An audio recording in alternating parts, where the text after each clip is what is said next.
গোপালগঞ্জে মকসুদপুর থানার ওসির কাছে আবেদন করে আওয়ামী লীগের রাজনীতি ছাড়লেন মহারাজপুর ইউনিয়ন পরিষদের ৭ সদস্য।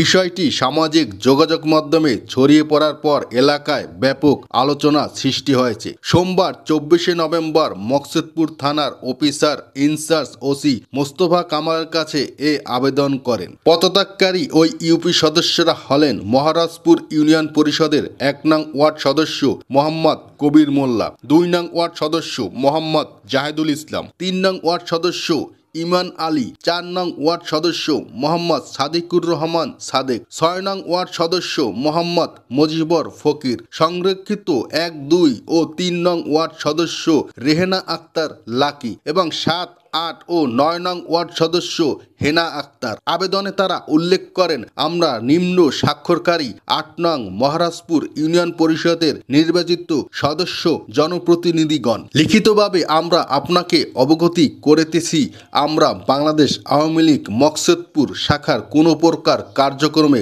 বর্তমানে জড়িত নই এবং ভবিষ্যতেও থাকিব না। ওসির কাছে জমা দেওয়া আবেদনপত্রটি সামাজিক যোগাযোগ মাধ্যমে ছড়িয়ে পড়ার পর থেকে এলাকায় চাঞ্চল্য সৃষ্টি হয়েছে। ১ নং ওয়ার্ড সদস্য মোহাম্মদ কবির মোল্লা বলেন, বিগত দিনে আওয়ামী লীগ একটি শুদ্ধ রাজনৈতিক দল ছিল, যে কারণে আমরা আওয়ামী লীগের রাজনীতি করতাম। কিন্তু বাংলাদেশের বর্তমান প্রেক্ষাপটে আওয়ামী লীগ একটি নিষিদ্ধ দল, তাই এই দলের রাজনীতির সাথে যুক্ত থাকলে হয়তো আমাদের পরিষদ থেকে দূরে থাকতে হতে পারে। এতে জনগণের